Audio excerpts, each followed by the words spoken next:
Lagi wis tak shot. Enggak usah nyuruh.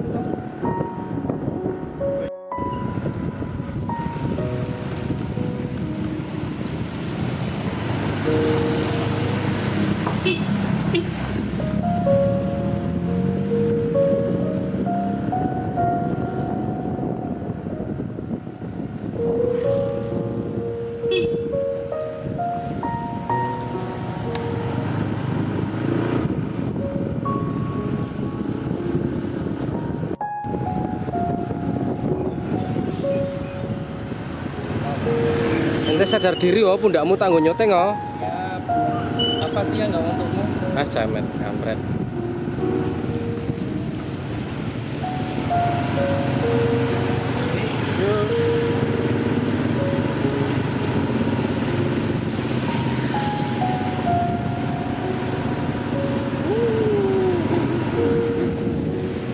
Kalem aja sih PCE kok.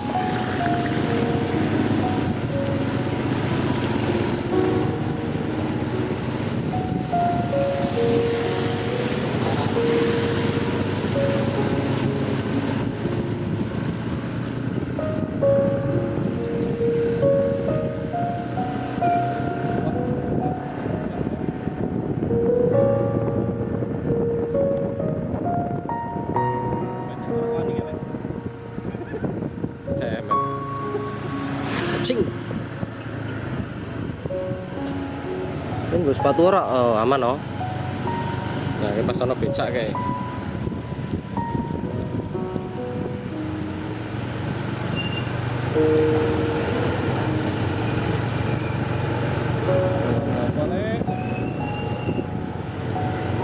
Pak baru no sepatu gue. Mau nyoba nganggo boot. Aman kowe njagani aku ah. Kowe ngerti dhewe kameraku sik jalan aja sampai aku balik Oh, sana itu ditutup, belum bisa untuk lewat. Oh, ini poskonya ya?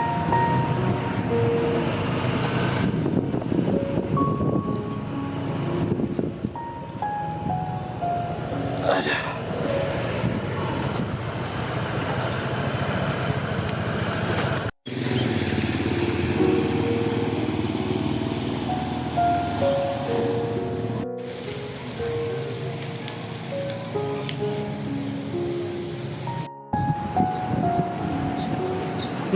Berenang enak.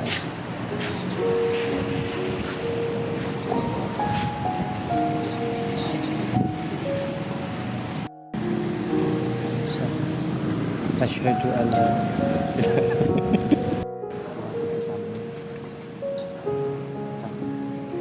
siapa kanji.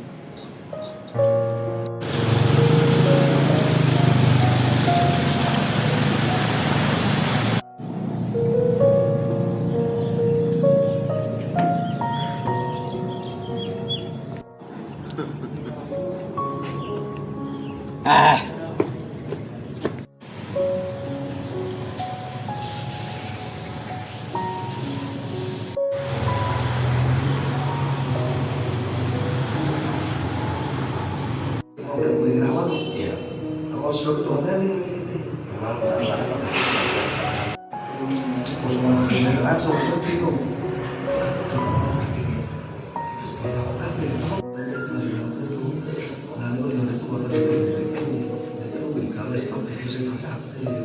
dari mana kita terus dikit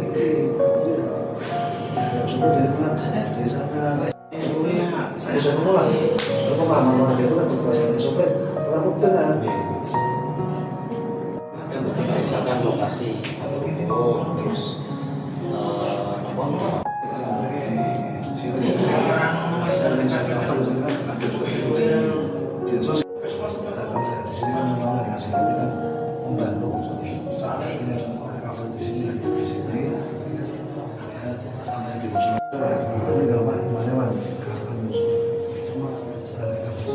banyak yang juga iya belum masuk.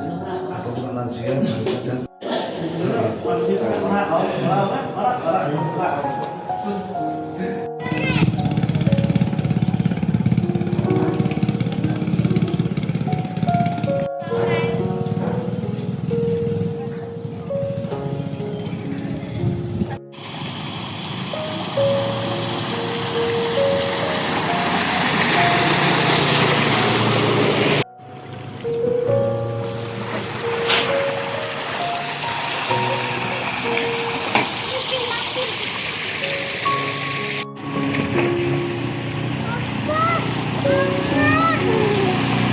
Lah Pak, royal Mas, satu buah. Mau makan. Masih. Bentar deh, ini ada satu buah. Royal.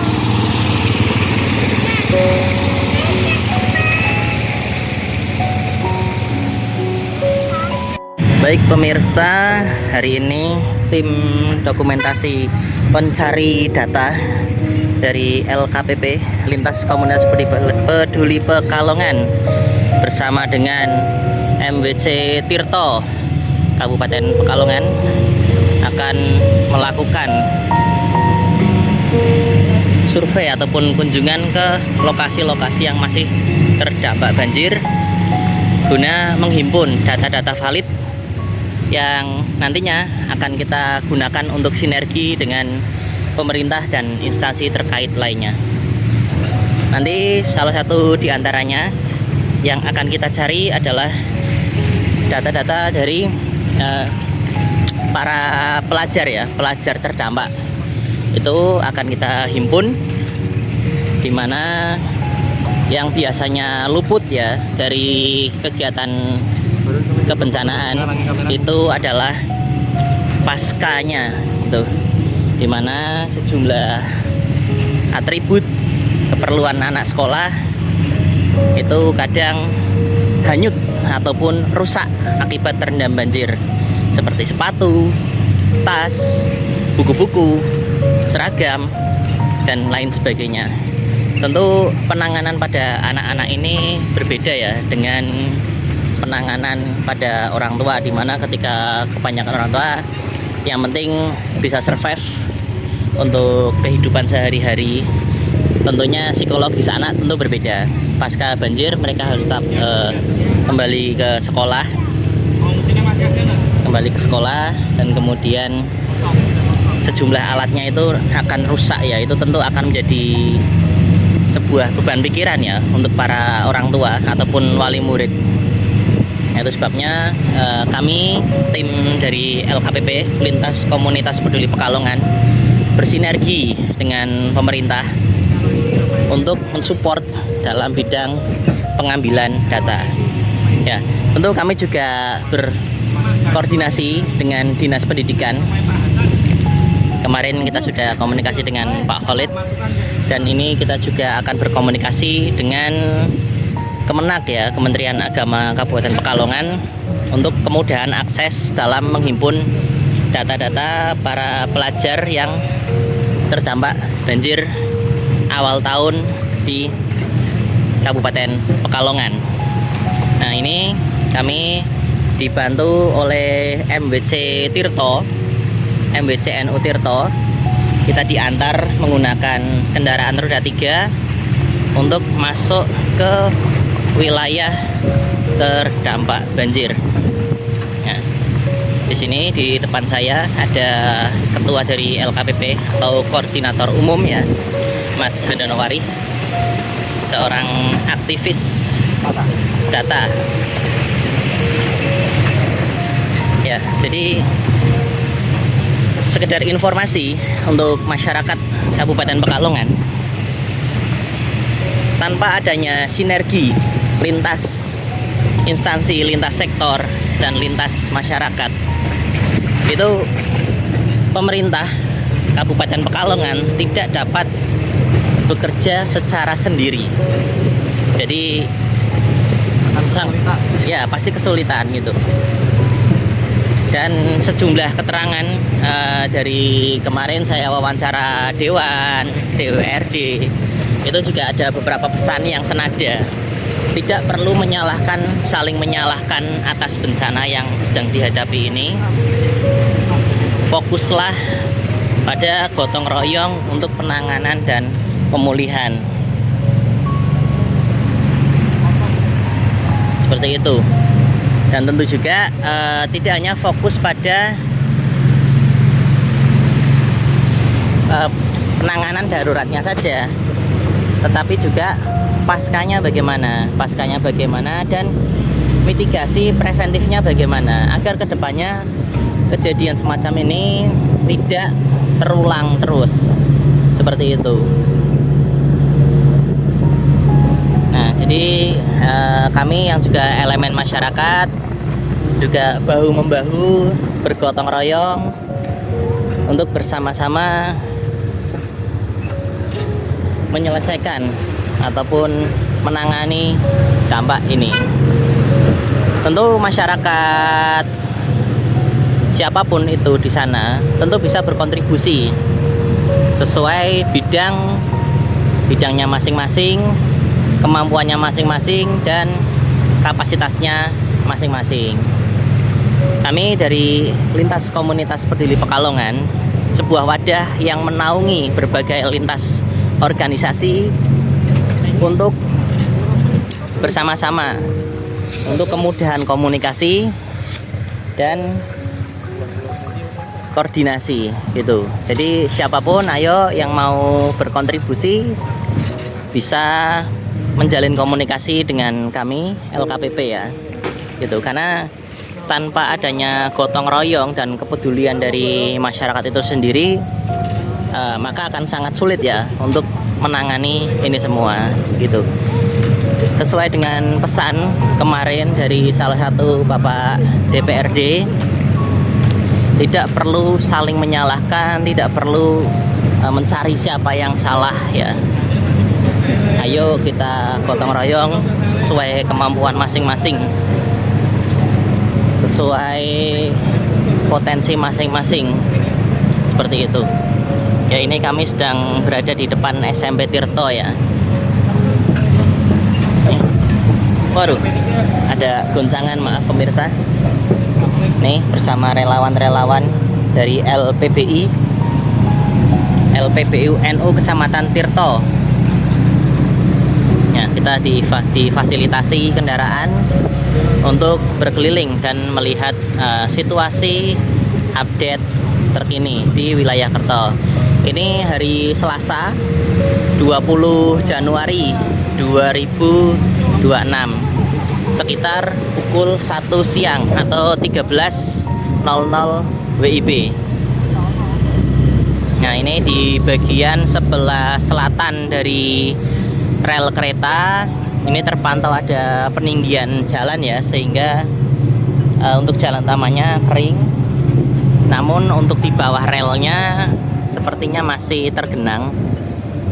Namun ini sudah tidak separah ketika tanggal 17, 18, dan 19. Ini sudah ada mulai penurunan debit air ya, atau penurunan genangan air.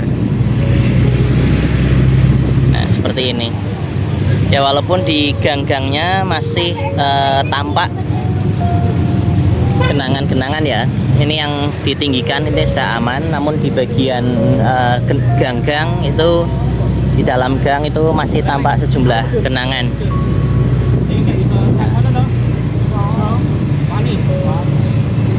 Nah, ini di depan terlihat adanya genangan ya di bawah tepat rel kereta api atau disebut rel Tirto ya. Ini ikonik sekali ya untuk masyarakat Pekalongan, itu pasti sangat paham dengan titik ini ya. Manakala setiap musim hujan atau musim banjir itu pasti ini sudah sesuatu yang bisa diprediksi adanya ini. Nah, ini nampak sejumlah warga sedang mencoba melintas.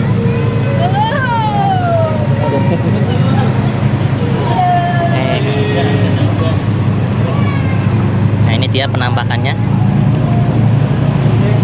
Ya.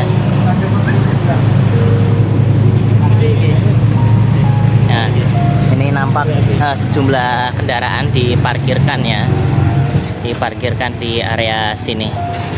Nah, ini ada Mas Ketua. Aku bawa tapi nggak tak pakai. Oke, siap. Oke, kita jeda dulu. Nanti kita lanjut dengan part video selanjutnya. Ya, siap. Ya, roll action. Ya. Selamat siang pemirsa. Salam tangguh, salam kemanusiaan. Pejuang data kuat. Baik, kami saat ini sedang berada di lingkungan Kecamatan Tirto, Kabupaten Pekalongan, tertanggal 20 Januari 2026. Saat ini di belakang kami ada rel kereta Sepacar Tirto, yang mana lokasi ini cukup trending kemarin di beberapa konten sosmed yang sempat dipublikasikan oleh warganet terkait dengan kondisi kebencanaan yang ada di daerah sini. Hujan yang mengguyur wilayah Kabupaten Pekalongan dan Kota Pekalongan sejak tanggal 14 Januari hingga tanggal 19 Januari cukup membuat kondisi kebencanaan di sini tergolong parah. Karena pada bagian tengah titik genangan sana yang bisa kita lihat bersama, kedalaman mencapai leher orang dewasa. Sehingga waktu kejadian sekitar tanggal 18, lokasi ini diblokir untuk lalu lintasnya dan tidak bisa dilalui segala jenis kendaraan. Juga untuk lalu lalang pejalan kaki juga waktu itu dilarang. Juga jika terpaksa harus menggunakan perahu karet seperti yang ada di samping saya saat ini. Baik, saya sudah bersama dengan warga setempat yang beliau juga kebetulan relawan dari LPPINU yang ikut tergabung dalam lintas komunitas peduli Pekalongan. Selamat siang Pak Bahrun. Selamat siang Pak. Ya, bisa diceritakan sedikit situasi kala itu di sekitar sini seperti apa Pak? Oh ya, kalau pas kemarin tanggal 18 itu memang tinggi banget, jadi sekitar segini, sehingga akses jalan dari sana menuju sini terhambat.